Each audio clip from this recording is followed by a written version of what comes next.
იესოს დაფარული წლები რა მოხდა 12-სა და 30 წელს შორის სასწაულებამდე, ხალხმრავლობამდე, წყალზე სიარულამდე, იესო ადრე იღვიძებდა სამუშაოდ. მისი ხელები იცნობდა ხის სიმძიმეს, ნახერხის სუნს, ჩვეულებრივი დღის ოფლს. თითქმის 2 ათწლეულის განმავლობაში ადამიანი, რომელსაც ღვთისძეს უწოდებდნენ, ცხოვრობდა ისე, როგორც მისი ეპოქის ნებისმიერი სხვა გალილეველი. და სწორედ ამ პერიოდს უგულებელყოფენ სახარებები თითქმის სრულად. ვიდეოს გაგრძელებამდე გსურთ გააძლიეროთ თქვენი ლოცვითი ცხოვრება და დაეხმაროთ ჩვენს არხს ზრდაში. მოვამზადე მასალა 50-ზე მეტი სპეციალური ლოცვით თქვენს წარსაძღოლად. დააჭირეთ ბმულს აღწერაში და დაეხმარეთ ჩვენს პროექტს ქრისტეს სიტყვის გავრცელებაში. 18 წელი. ეს არის ინტერვალი იესოს ბავშვობის უკანასკნელ გამოჩენასა და მისი საჯარო მსახურების დაწყებას შორის. სახარებები აღწერენ 12 წლის ბიჭს, რომელიც იერუსალიმის ტაძარში რჯულის მოძღვრებთან მსჯელობს. ლუკა აღწერს, თუ როგორ იპოვეს მარიამმა და იოსებმა სამდღიანი მტანჯველი ძიების შემდეგ თავიანთი შვილი მოძღვრებს შორის მჯდომი, რომელიც ისეთ კითხვებს სვამდა, რომ გამოცდილ კაცებს პასუხის გარეშე ტოვებდა. ამ სცენის შემდეგ წმინდა ტექსტი თითქმის 2 ათწლეულს ტოვებს. შემდეგი ჩანაწერი აჩვენებს უკვე ზრდასრულ იესოს 30 წლისას, რომელიც იორდანეს წყლებში ჩადის იოანეს მიერ მოსანათლად. რა მოხდა ამ ორ მომენტს შორის? რატომ აირჩია ბიბლიამ დუმილი? დაფიქრდით გარემოზე. ნაზარეთი არ იყო იერუსალიმი. ის არც საშუალო ზომის ქალაქი იყო. ეს იყო დაახლოებით 400 მცხოვრებისგან შემდგარი სოფელი, ჩაკარგული ქვემო გალილეის ბორცვებში, ისრაელის რელიგიური დედაქალაქიდან ჩრდილოეთით დაახლოებით 150 კილომეტრის დაშორებით. იგი არ არის ნახსენები ძველი აღთქმის არცერთ წიგნში. არ გვხვდება ფლავიუს იოსებოსის, პირველი საუკუნის უდიდესი ებრაელი ისტორიკოსის ნაშრომებში. არ ფიგურირებს იმ დროის არცერთ რაბინულ ჩანაწერში. თანამედროვე არქეოლოგიურმა გათხრებმა გამოავლინა მოკრძალებული სასოფლო-სამეურნეო თემი, უბრალო სახლებით, რომლებიც ნაწილობრივ კირქვის კლდეებში იყო გამოკვეთილი, წვიმის წყლის შესანახი ცისტერნებითა და ფერდობებზე მცირე ზომის ტერასული ნათესებით. როდესაც ნათანაელმა პირველად გაიგო იესოს შესახებ, მისი რეაქცია მრავლისმეტყველი იყო. განა შეიძლება ნაზარეთიდან კეთილი რამ გამოვიდეს? ეს კითხვა მხოლოდ რიტორიკული არ იყო. იგი ასახავდა იმ ზიზღს, რომელსაც დიდი ქალაქების მცხოვრებნი ამ მივიწყებული სოფლის მიმართ გრძნობდნენ. ნაზარეთი მთავარი სავაჭრო გზების მიღმა მდებარეობდა. მას არ ჰქონდა პრესტიჟული სინაგოგა. იქ არ იზრდებოდნენ ცნობილი მწიგნობრები. ეს იყო ისეთი ადგილი, რომელსაც ამბიციური ადამიანები პირველივე შესაძლებლობისთანავე ტოვებდნენ. სწორედ ამ უმნიშვნელო ადგილას გაატარა მომავალმა მოძღვარმა თავისი მიწიერი ცხოვრების უდიდესი ნაწილი. არა მარმარილოს სასახლეებში. არა იერუსალიმის მწიგნობართა სკოლებში. არა ტაძრის დერეფნებში, სადაც დიდ თეოლოგიურ საკითხებზე მსჯელობდნენ. არამედ სოფლის თემში, სადაც ყველას სახელით იცნობდა, სადაც ამბები ნელა ვრცელდებოდა და სადაც ფიზიკური შრომა განსაზღვრავდა თითოეული ოჯახის იდენტობასა და ღირებულებას. ქრისტიანულმა ტრადიციამ შემოინახა მნიშვნელოვანი დეტალი, იესო იყო თექტნ. ეს ბერძნული სიტყვა გვხვდება მარკოზის სახარების მე-6 თავის მესამე მუხლში და ითარგმნა როგორც დურგალი, თუმცა მისი მნიშვნელობა უფრო ფართოა. თექტნ აღნიშნავდა ხელოსნებს, რომლებიც მუშაობდნენ ხესა და ქვაზე, მშენებლებს, რომლებსაც შეეძლოთ დაემზადებინათ როგორც უბრალო ავეჯი, მაგიდები და სკამები, ისე უფრო რთული სტრუქტურები, სახურავები, კარები და მცირე ნაგებობებიც კი. იოსები ამ ხელობას ეწეოდა. და როგორც პირველი საუკუნის ებრაელებში იყო მიღებული, შვილი მამის პროფესიას ადრეული ასაკიდან ჩვეულებრივ 5 ან 6 წლიდან სწავლობდა. წარმოიდგინეთ, რას ნიშნავდა ეს ყოველდღიურ პრაქტიკაში. გაუიძება მზის ამოსვლამდე, როდესაც გალილეის ჰაერს ჯერ კიდევ ღამის სიგრილე დაჰყვებოდა. სიარული სახელოსნომდე, რომელიც სავარაუდოდ ოჯახის სახლზე მიშენებული ოთახი ან ფანჩატურით დაცული ღია სივრცე იყო. მორების შერჩევა, ხის ხარისხის შეფასება, იმ დეფექტების ამოცნობა, რომლებიც სამუშაოს დააზიანებდა. ფიცრების სუსტი გაზომვა თოკებისა და მონიშნული ჯოხების გამოყენებით. კოჭების ჭრა ბრინჯაოს ან რკინის ხერხებით, ნელი და დამქანცველი პროცესი. ზედაპირების მოსწორება ხელეჩოთი, სანამ ისინი შეხებისას გლუვი არ გახდებოდა. ნაწილების შეერთება თაობიდან თაობაზე გადაცემული ტექნიკით. კედრისა და მუხის სუნი, რომელიც ტანსაცმელში ჯდებოდა. თმასა და წვერში დაგროვილი ნახერხი. ხელისკულებზე გაჩენილი სქელი მაზოლები. ფრჩხილების ქვეშ შემძვრალი ნაფოტები. ზურგის ტკივილი სამუშაოზე საათობით დახრის შემდეგ. შემთხვევითი ჭრილობები, რომლებიც თითებზე ნაციბურებს ტოვებდა. ეს იყო იმ ადამიანის ყოველდღიურობა, რომელიც მოგვიანებით ერთი სიტყვით განკურნავდა დამბლადაცემულებს და ერთი შეხებით მკვდრებს გააცოცხლებდა. მაგრამ იმ მდუმარე წლებში უფრო მეტი ხდებოდა, ვიდრე მხოლოდ ფიზიკური შრომა. ახალგაზრდა ებრაელის რელიგიური განათლება მიჰყვებოდა მკაფიოდ განსაზღვრულ სტანდარტებს, რომლებიც საუკუნეების მანძილზე გადაიცემოდა. 5 წლის ასაკში იწყებოდა თორის მოსეს 5 წიგნეულის შესწავლა, ებრაული ასოების ამოცნობა და წმინდა სიტყვების წარმოთქმა. 10 წლის ასაკში გადადიოდნენ მიშნაზე, ზეპირ ტრადიციაზე, რომელიც განმარტავდა წერილობით რჯულს და მის პრინციპებს ყოველდღიურ სიტუაციებში იყენებდა. 13 წლის ასაკში ცერემონიაზე, რომელსაც დღეს ბარ-მიცვას უწოდებთ, იგი იღებდა პირად პასუხისმგებლობას მცნებებზე და რელიგიური მიზნებისთვის თემის ზრდასრულ მამაკაცთა შორის ირიცხებოდა. სინაგოგა ფუნქციონირებდა როგორც თემის ცენტრი, სკოლა და სასამართლო. ყოველ შაბათს გამონაკლისის გარეშე ოჯახები იკრიბებოდნენ ებრაული წერილების საკითხავად და ადგილობრივი მოძღვრების კომენტარების მოსასმენად. მსახურება დადგენილ წესს მიჰყვებოდა, ლოცვები, თორის კითხვა ებრაულად, თარგმნა არამეულზე, რომელიც უბრალო ხალხს ესმოდა, წინასწარმეტყველთა კითხვა და ტექსტების განმარტებითი ქადაგება. ნებისმიერი ზრდასრული მამაკაცი შეიძლება გამოეძახებინათ წასაკითხად ან კომენტარის გასაკეთებლად. ეს იყო აქტიური მონაწილეობის კულტურა და არა პასიური მაყურებლისა. იესო წლების განმავლობაში დადიოდა ამ სინაგოგაში. ისმენდა ერთსა და იმავე ტექსტებს, რომლებიც ასობით ჯერ მეორდებოდა წლიური კითხვის ციკლების განმავლობაში.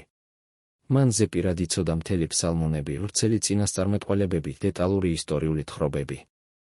ლუკა აღნიშნავს, რომ როდესაც იგი გაიზარდა, შაბათ დღეს შევიდა ნაზარეთის სინაგოგაში, აიღო ესაია წინასწარმეტყველის გრაგნილი, ყოველგვარი ხოხმანის გარეშე იპოვა ზუსტი ადგილი, რომელიც სურდა, და წაიკითხა ისეთი ავტორიტეტით, რომ ყველანი განაცვიფრა. ეს შემთხვევით არ ხდება. ეს არის წერილებში 10 წლეულების განმავლობაში ღრმა ჩაძირვის შედეგი. როგორ შეეძლო მივიწყებული სოფლის დურგალს ასე ღრმად სცოდნოდა წმინდა ტექსტები, რომ 12 წლის ასაკში იერუსალიმში მოძღვრებს სჯიბროდა, ხოლო 30 წლის ასაკში გამოცდილი ფარისევლები დაედუმებინა. პასუხი დაფარულ წლებშია. სინაგოგაში სწავლის ყოველი დღე. ადგილობრივი მოძღვრებისთვის დასმული ყოველი კითხვა. ყოველი დისკუსია სხვა ახალგაზრდებთან რთული მონაკვეთის მნიშვნელობაზე. ყოველი ღამე, როდესაც მარტო ფიქრობდა ნასწავლზე. ცოდნა, რომელიც იესომ საჯარო მსახურებისას გამოავლინა, არაფრისგან არ გაჩენილა. იგი აგებული იყო აგურ-დაგურ, მუხლ-მუხლ, თითქმის 3 წლეულის განმავლობაში მდუმარე და უხილავი მომზადებისას. განიხილეთ გალილეის პოლიტიკური ვითარება იმ ტურბულენტურ პერიოდში. რომი რეგიონს ქრისტემდე 63 წლიდან მართავდა, როდესაც გენერალმა პომპეუსმა სასტიკი ალყის შემდეგ იერუსალიმი დაიპყრო. ტერიტორია დაყოფილი იყო პროვინციებად და ტეტრარქიებად, რომლებსაც მართავდნენ რომაელი მოხელეებისა და ჰეროდიანთა დინასტიის მარიონეტი მეფეების კომბინაციით. გადასახადები იყო სასტიკი, გამიზნული დამორჩილებული მოსახლეობისგან მაქსიმუმის გამოსაძალად. თანამედროვე ისტორიკოსები ვარაუდობენ, რომ სასოფლო-სამეურნეო პროდუქციის 40-დან 70%-მდე იხარჯებოდა იმპერიის ხარკზე, ტაძრის რელიგიურ გადასახადებსა და ადგილობრივი მმართველების შენატანებზე. ჰეროდე ანტიპა, იმ ჰეროდეს ძე, რომელმაც ბეთლემში ჩვილთა გაჟლეტა ბრძანა, მართავდა გალილეას იესოს მთელი ახალგაზრდობის განმავლობაში. ეს იყო იგივე მმართველი, რომელმაც მოგვიანებით იოანე ნათლისმცემელს თავი მოჰკვეთა მისი უკანონო ქორწინების გაკრიტიკების გამო და რომელიც დასცინოდა იესოს იერუსალიმში მისი გასამართლებისას. ანტიპა ცნობილი იყო თავისი პოლიტიკური ცბიერებითა და გათვლილი სისასტიკით. იესომ მას მოგვიანებით მელაო უწოდა, რაც კომპლიმენტი არ ყოფილა.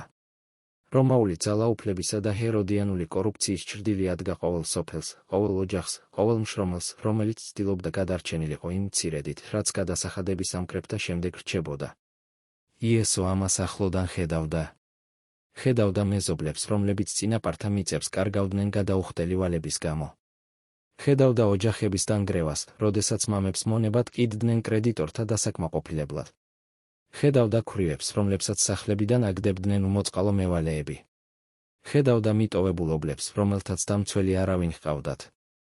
ხედავდა მტვრიან გზებზე მიმავალ რომაელ ჯარისკაცებს, რომელთა აბჯარი მზეზე ელავდა და ყველას ახსენებდა, თუ ვინ იყო რეალური ბატონ-პატრონი მამამთავრებისთვის აღთქმულ მიწაზე. ამ გამოცდილებამ ჩამოაყალიბა იგავები, რომლებსაც იგი მოგვიანებით ყვებოდა. ისტორიები ვალებში ჩაფლულ მონებზე, რომლებსაც წარმოუდგენელი თანხები მართებდათ. ფლობელებზე, რომლებიც ვენახებს ექსპლუატატორ მუშებს უტოვებდნენ. სასტიკ მეფეებზე, რომლებიც ანგარიშსწორებას ითხოვდნენ. უსამართლო მსაჯულებზე, რომლებიც მხოლოდ დაჟინებულებს პასუხობდნენ. უპატიოსნო მმართველებზე, რომლებიც ჩანაწერებს აყალბებდნენ. ეს არ იყო წიგნებიდან ნასწავლი აბსტრაქტული თეორია. ეს იყო რეალური ცხოვრება, რომელსაც იგი ათწლეულების განმავლობაში ყოველდღე აკვირდებოდა. სახარებები ახსენებენ, რომ იესოს ჰყავდა ძმები და დები. მათეს მე-13 თავში ჩამოთვლილია 4 ძმას სახელით: იაკობი, იოსები, სიმონი და იუდა. დები სახელით არ არიან მოხსენიებულნი, რაც იმ დროის წესი იყო ქალებთან მიმართებაში, მაგრამ მრავლობითი რიცხვი მიუთითებს სულ მცირე ორზე. ეს ნიშნავს მინიმუმ 7 შვილიან ოჯახს, შესაძლოა მეცაც, რომელსაც ხელოსნის შრომა არჩენდა ღარიბ სოფელში, უცხო იმპერიის მიერ ოკუპირებულ რეგიონში. იმ წლების ოჯახური დინამიკა დუმილშია გახვეული. ჩვენ ვიცით, რომ იოსები სრულიად ქრება ბიბლიური ნარატივიდან ტაძრის ეპიზოდის შემდეგ. იგი არ არის ნახსენები იესოს ნათლობისას, არც შემდგომ სასწაულებში, არც ქადაგებებში და არც ჯვარცმისას. მარიამი რამდენიმე მნიშვნელოვან მომენტში მარტო ჩნდება. ქრისტიანული ტრადიცია ვარაუდობს, რომ იოსები დაფარული წლების განმავლობაში გარდაიცვალა, შესაძლოა მაშინ, როდესაც იესო ჯერ კიდევ მოზარდი იყო. თუ ეს ასე მოხდა, იესო იტვირთებდა პირმშოს პასუხისმგებლობას. ებრაულ კულტურაში ეს არ იყო ცარიელი პატივი. ეს ნიშნავდა ოჯახის უფროსობას. დაქვრივებულ დედაზე ზრუნვას. უმცროსი და ძმების რჩენას, სანამ ისინი დამოუკიდებელნი გახდებოდნენ. დების გათხოვებაზე ზრუნვას. სახელოსნოს მუშაობის გაგრძელებას შემოსავლის უზრუნველსაყოფად. ოჯახის წარმოდგენას სამართლებრივ გარიგებებსა და თემის დავებში. ეს იყო მძიმე ტვირთი ახალგაზრდა მხრებისთვის. დააკვირდით, რას გულისხმობს ეს. იგივე ადამიანი, რომელიც მოგვიანებით ეტყოდა მიმდევარს, დაეტოვებინა მკვდრები თავიანთი მკვდრების დასამარხად, სავარაუდოდ წლებს ატარებდა მამის დაკარგვით დამწუხრებულ ოჯახზე ზრუნვაში. მოძღვარი, რომელიც ასწავლიდა დედამიწაზე განძის არ დაგროვებას, დღითი დღე შრომობდა, რათა თავისი სახლის სუფრაზე პური ყოფილიყო. ის, ვინც იტყოდა, რომ მელებს სოროები აქვთ, ხოლო ძეს კაცისას არ გააჩნია ადგილი თავის მისადრეკად, ათწლეულების განმავლობაში ცხოვრობდა ნაზარეთის იმავე უბრალო სახლში. ამ მდუმარე წლებში არის ადამიანური სიღრმე, რომელსაც სახარებები დეტალურად არ აღწერენ, მაგრამ რომელიც ვლინდება საჯარო მსახურების ყოველთანაგრძნობით სავსე ჟესტში. პირველი საუკუნის გალილეა მკვეთრი კონტრასტების რეგიონი იყო. სამხრეთით მდებარეობდა სამარია, ებრაელებთან ეთნიკური და რელიგიური დაძაბულობის ზონა, სადაც ძველი მტრობა ჯერ კიდევ დუღდა. აღმოსავლეთით იორდანესა და გალილეის ზღვის მიღმა მდებარეობდა დეკაპოლისი, 10 ქალაქის კონფედერაცია უპირატესად ბერძნული კულტურით, ზევსისა და აფროდიტესადმი მიძღვნილი წარმართული ტაძრებით, თეატრებით, სადაც ელინისტური დრამები იდგმებოდა და გიმნაზიებით, სადაც ათლეტები შიშვლები ასპარეზობდნენ ბერძნული წესით, რაც ღვთისმოსავ ებრაელებს აღაშფოთებდა. ჩრდილოეთით სირიისა და ფინიკიის ტერიტორიებს კიდევ უფრო მრავალფეროვანი კულტურული გავლენები შემოჰქონდათ. სეფორისი რეგიონის ერთ-ერთი უდიდესი და აყვავებული ქალაქი, ნაზარეთიდან სულ რაღაც 6 კილომეტრში მდებარეობდა. დაახლოებით 1 საათის სავალზე. ტიბერიადა, რომელიც ჰეროდე ანტიპამ გალილეის ზღვის სანაპიროზე ააგო და რომის იმპერატორის პატივსაცემად დაარქვა სახელი, წარმოადგენდა ჰეროდიანულ ძალაუფლებას მთელი თავისი ფუფუნებით. ორივე ქალაქში შერეული მოსახლეობა იყო, ებრაელები და წარმართები არაკომფორტულ სიახლოვეს ცხოვრობდნენ, ბაზრებში ერთმანეთში არეული ბერძნული, არამეული და ლათინური ენა ისმოდა, ხოლო ცხოვრების დონე ბევრად აღემატებოდა გარშემო მდებარე სოფლებისას. ზოგიერთი ისტორიკოსი ვარაუდობს, რომ იესო შესაძლოა სეფორისში მუშაობდა ახალგაზრდობისას.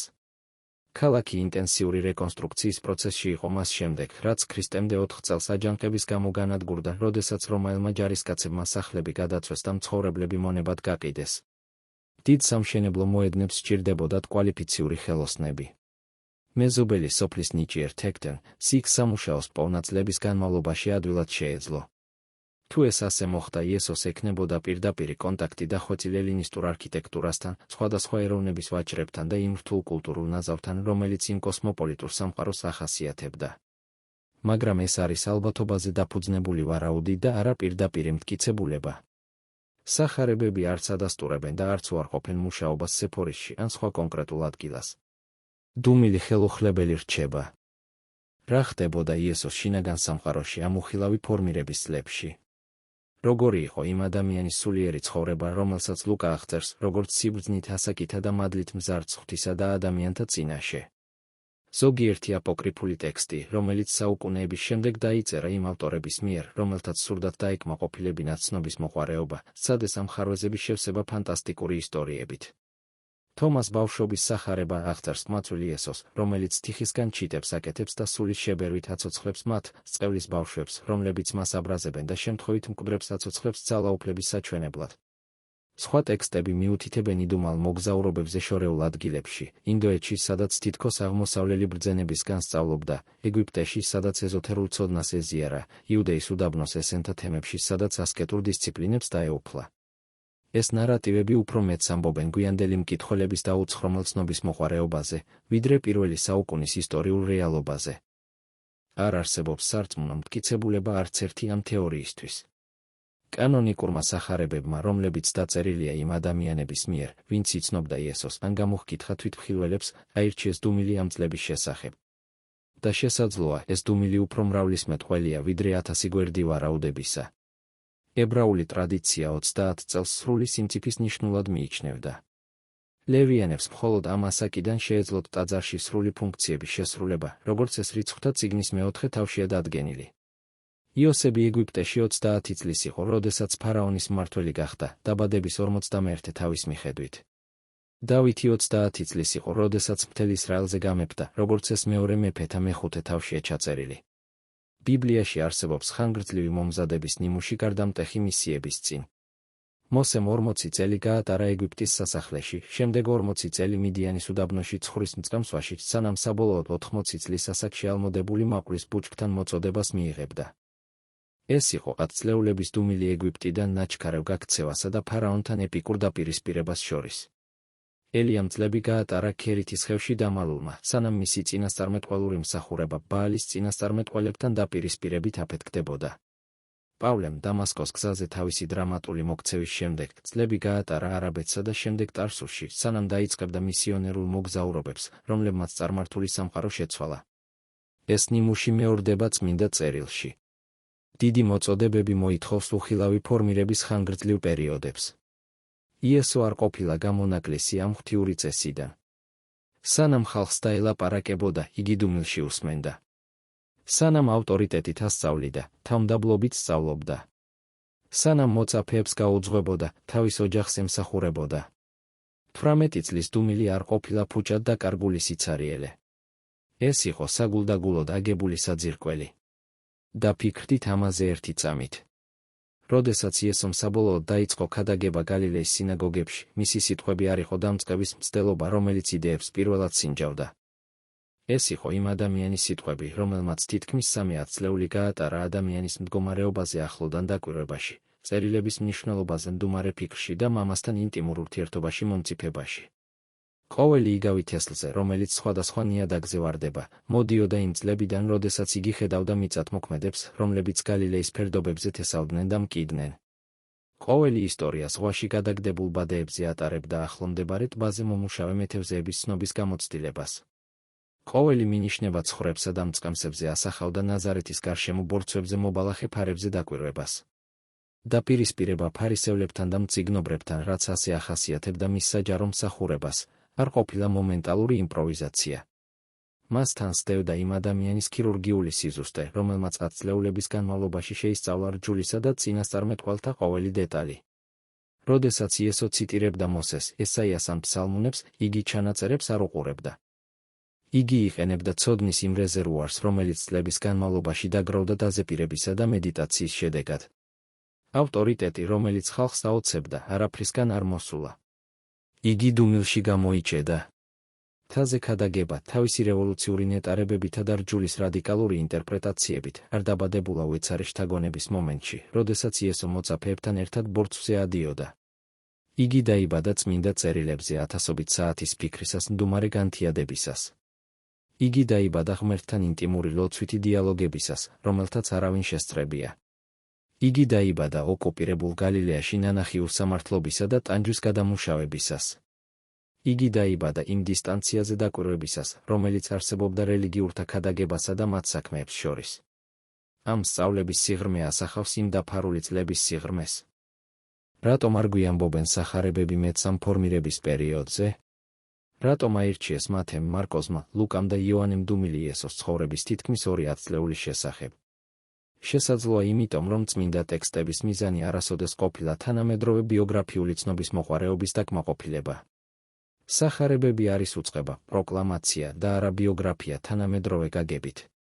ისინი ფოკუსირდებიან იმაზე, რაც ავტორებმა სულიწმიდით შთაგონებულებმა რწმენისთვის აუცილებლად მიიჩნიეს, ღვთის სასუფეველის უწყება, სასწაულებრივი ნიშნები, რომლებიც ადასტურებდნენ იესოს ვინაობას, გამომსყიდველი სიკვდილი ჯვარზე და გამარჯვებული აღდგომა, რომელმაც სძლია სიკვდილს. მომზადების წლებმა თავისი მიზანი შეასრულა მომზადებით. მათ არ სჭირდებოდათ დეტალური თხრობა ღვთიურ გეგმაში თავიანთი ფუნქციის შესასრულებლად. შესაძლოა ასევე იმიტომ, რომ დუმილი პირად იდენტიფიკაციას იწვევს. იესო ცხოვრობდა ერთი შეხედვით ჩვეულებრივი ცხოვრებით, სანამ ცხოვრობდა არაჩვეულებრივი ცხოვრებით, რომელმაც ისტორია შეცვალა. იგი მუშაობდა ხელებით, სწავლობდა წერილებს, განიცდიდა ოჯახურ დანაკარგებს, ატარებდა საოჯახო პასუხისმგებლობებს, უმკლავდებოდა ერთფეროვან დღეებს. ვინც კითხულობს სახარებებს, შეუძლია საკუთარი თავი ამ აღუწერელ წლებში დაინახოს. შეუძლია წარმოიდგინოს, რომ მისი საკუთარი 10 წლეულების უხილავი რუტინა, დაუფასებელი შრომა და მდუმარე ზრდა ასევე შეიძლება იყოს მომზადება რაღაც უფრო დიდისთვის, რასაც ჯერ კიდევ ვერ ხედავს. საჯარო მსახურების დაწყებამდე ბოლო წლები თავის საიდუმლოებებს ინახავს. რაღაც მომენტში იესო იცოდა, რომ წასვლის დრო დადგა. ამბავმა იოანე ნათლისმცემლის შესახებ, რომელიც იუდეის უდაბნოში, იორდანეს ნაპირებთან ქადაგებდა, გალილეამდე მიაღწია და ყველგან ააღელვა გულები. ხალხი სოფლებიდან იორდანეს ველისკენ მიდიოდა, საჯაროდ აღიარებდნენ ცოდვებს და წყალში ინთქმებოდნენ სინანულისა და მომავალი სიახლისთვის მომზადების ნიშნად. ისრაელის ისტორიაში რაღაც ხდებოდა. მესიანური მოლოდინი, რომელიც ყოველთვის არსებობდა ჩაგრული ებრაელის გულში, ახალ ინტენსივობას იძენდა უდაბნოს წინასწარმეტყველის ქუხილიანი ქადაგებით. იესომ დატოვა ნაზარეთი. დატოვა დურგლის სახელოსნო თავისი ნაცნობი იარაღებით. დატოვა ძმები, რომლებსაც შესაძლოა არ ესმოდათ მისი გადაწყვეტილება. დატოვა დედა, რომელიც ამ ყველაფერს გულში ინახავდა ანგელოზის ხარების დღიდან. მან გაიარა 120 კილომეტრი მტვრიან გზებზე იორდანეს ველამდე. გაიარა სამარიაზე ან შემოუარა მას იორდანეს ველით, როგორც ამას აკეთებდნენ ებრაელები, რომელთაც სამარიის ტერიტორიის არიდება სურდათ.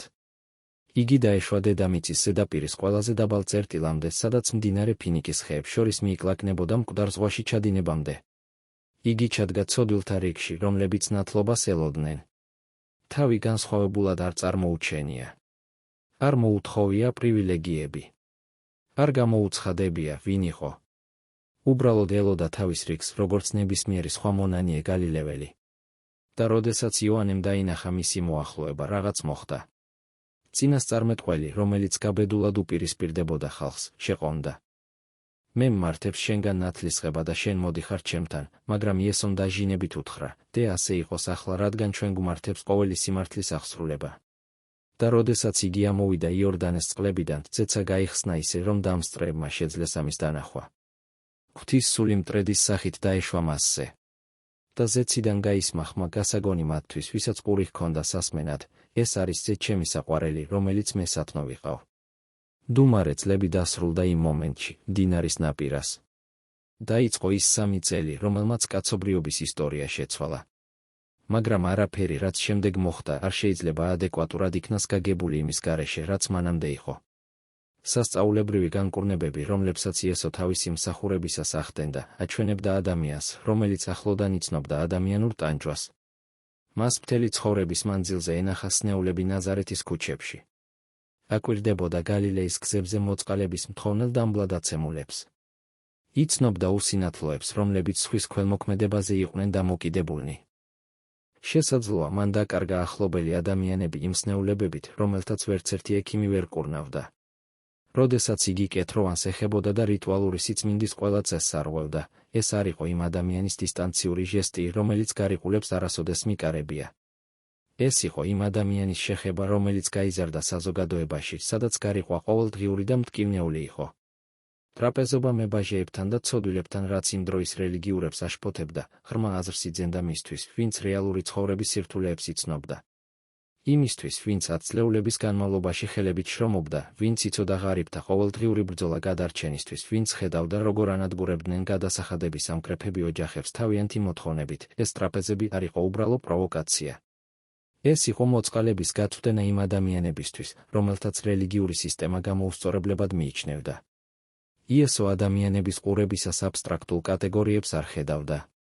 იგი ხედავდა კონკრეტულ ადამიანებს თავიანთი ისტორიებით, ტკივილებითა და მყიფე იმედებით.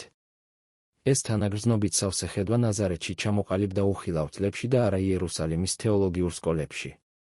ის განუმეორებელი ავტორიტეტი, რომლითაც იგი ასწავლიდა, ოცებდა მის მსმენელებს.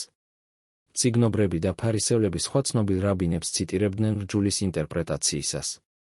ისინი აგებდნენ ტრადიციის ჯაჭვებს, რომლებიც წინა მოძღვრებამდე მიდიოდა. იესო სულ სხვა ადგილიდან ლაპარაკობდა. გსმენიათ, რაც ითქვა ძველთა მიმართ, ამბობდა იგი, ხოლო მე გეუბნებით თქვენ. ეს ავტორიტეტი, რომელიც შუამავლებს არ საჭიროებდა, არ იყო ადამიანური ამპარტავნება. ეს იყო დარწმუნებულობა, რომელიც აშენდა ზეციერ მამასთან ათწლეულების განმავლობაში ინტიმური ურთიერთობით, მთელი ღამის განმავლობაში ლოცვითა და ღრმა დუმილით, რომლის მოწმეც მხოლოდ ღმერთი იყო იმ დაფარულ წლებში. ხშირი დაპირისპირებები დადგენილ რელიგიურ სისტემასთან ავლენდა მისი სტრუქტურული ხარვეზების ღრმა ცოდნას. იესო არ აკრიტიკებდა ფარისევლებს, როგორც გარეშე დამკვირვებელი, რომელმაც არ იცოდა მათი პრაქტიკა.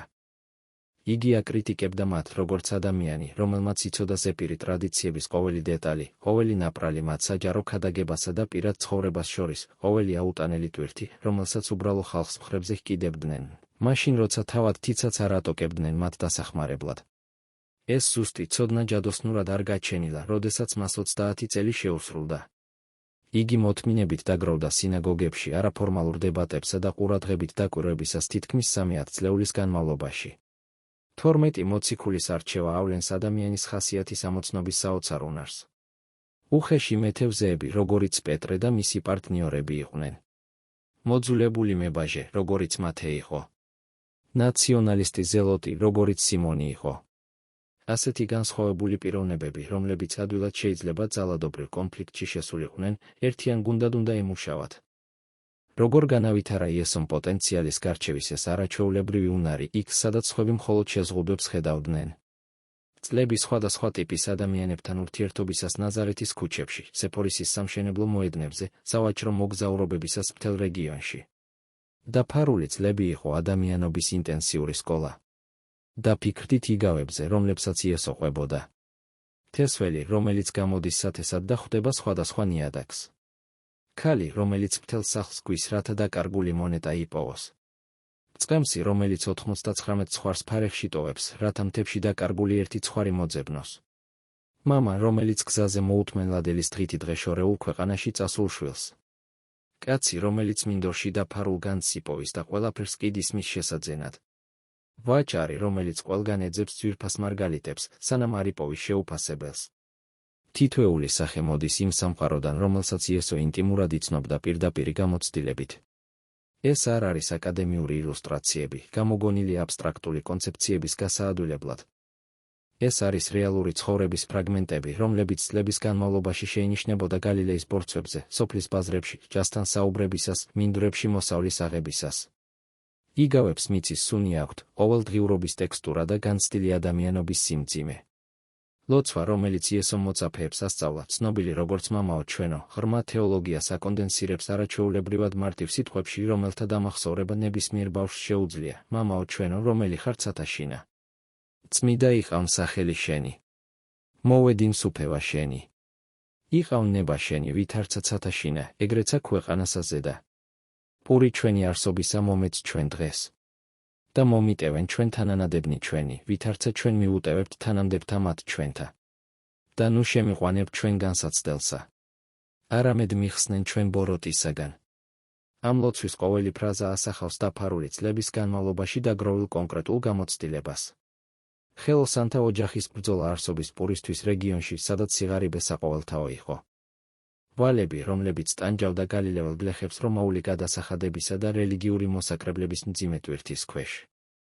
ახალგაზრდა კაცის განსაცდელები სამხედრო ოკუპაციისა და სისტემური უსამართლობის სამყაროში. ბოროტება, რომელიც ვლინდებოდა ჩაგვრაში, სნეულებაში, ნაადრევ სიკვდილსა და დანგრეულ ოჯახებში. მამაო ჩვენო არ არის თეოლოგიური აბსტრაქცია. იგი ნაშობია განვლილი 10 წლეულებისგან. იესოს საჯარო მსახურება დაახლოებით 3 წელს გაგრძელდა. შესაძლოა 3 ნახევარს იმ ქრონოლოგიის მიხედვით, რომელსაც მკვლევრები იყენებენ. ამ შედარებით მოკლე დროში მან მოიარა პალესტინის სოფლები და ქალაქები, ასწავლა ათასობით ადამიანს, განკურნა უამრავი სნეული, დაუპირისპირდა რელიგიურ და პოლიტიკურ ხელისუფლებას, მოამზადა მოწაფეთა ჯგუფი მისი საქმის გასაგრძელებლად. გაცემულ იქნა ერთ-ერთის მიერ დააპატიმრეს გეთსიმანიაში, უკანონოდ გაასამართლეს ღამით, პილატემ მიუსაჯა სიკვდილი, ჯვარს აცვეს გოლგოთაზე და აღდგა მესამე დღეს. ინტენსივობა აბსოლუტურად შთამბეჭდავია. მაგრამ ამ 3 წლიან საჯარო მსახურებას წინ უძღოდა თითქმის 30 წლიანი უხილავი მომზადება. პროპორცია მნიშვნელოვანია და დაფიქრებას იმსახურებს. 10 წლის ფორმირება ყოველი 1 წლის ხილული მოქმედებისთვის. დუმილი 10-ჯერ უფრო გრძელი იყო, ვიდრე ხმა. თესლი ბევრად უფრო დიდხანს იყო დაფლული ბნელ მიწაში, ვიდრე ხე იყო ხილული მზის ქვეშ. ამაში არის ღრმა გაკვეთილი მათთვის, ვინც ცხოვრობს ეპოქაში, რომელიც მყისიერ შედეგებს ელის. მათთვის, ვისაც სურს ეტაპების გამოტოვება და დანიშნულების ადგილზე მალე მისვლა. მათთვის, ვინც აუფასურებს აშკარა უნაყოფობის პერიოდებს, როგორც დაკარგულ დროს. იესოს დაფარული წლები მტკიცედ მიგვანიშნებს, რომ მომზადება არ არის დროის ფლანგვა. ეს არის მყარი საძირკვლის მშენებლობა. თანამედროვე კულტურა ხილვადობას თითქმის ყველაფერზე მაღლა აყენებს. სოციალური ქსელები ადამიანის ღირებულებას ზომავენ მოწონებებით, გაზიარებებითა და გამომწერთა რაოდენობით. კარიერა ფასდება სწრაფი დაწინაურებითა და ნაადრევი საჯარო აღიარებით. წარმატება უნდა იყოს მყისიერი, დოკუმენტირებული და გამოფენილი, რათა რეალურად ჩაითვალოს. ამ გარეგნობაზე ორიენტირებულ კონტექსტში იესოს დაფარული წლები გვთავაზობს რადიკალურ და აუცილებელ კონტრაპუნქტს. ღვთისძემ, რომელიც სამყაროს შექმნამდე არსებობდა, თავისი მიწიერი ცხოვრების უდიდესი ნაწილი სრულ ანონიმურობაში გაატარა. მუშაობდა ხელებით მიყრუებულ სახელოსნოში. სწავლობდა წერილებს უპრესტიჟო სინაგოგაში. ციფდებოდა ყოველგვარი ყურადღების ცენტრისა თუ საჯარო აღიარების მიღმა. თუ ვინმეს შეეძლო თავისი მისია უფრო ადრე დაეწყო, ეს ის იყო. თუ ვინმეს ჰქონდა მონაცემები ხანგრძლივი მომზადების უგულებელყოფისთვის, ეს იყო ედემის ბაღიდან აღთქმული მესია. მაგრამ ასე არ მომხდარა. იყო დრო. იყო პროცესი. იყო მოთმინება. რათა დაგვეხმაროთ ამ დოკუმენტური ფილმებისა და ბიბლიური ისტორიების წარმოების გაგრძელებაში, განიხილეთ ჩვენი ელექტრონული წიგნის შეძენა 50-ზე მეტი ლოცვით. ეს არის გზა ამ პროექტის დასალოცად და ამავდროულად სულიერი მეგზურის ქონისა თქვენს გზაზე. ბმული მის მისაღებად არის აღწერაში. მომავალ ვიდეომდე.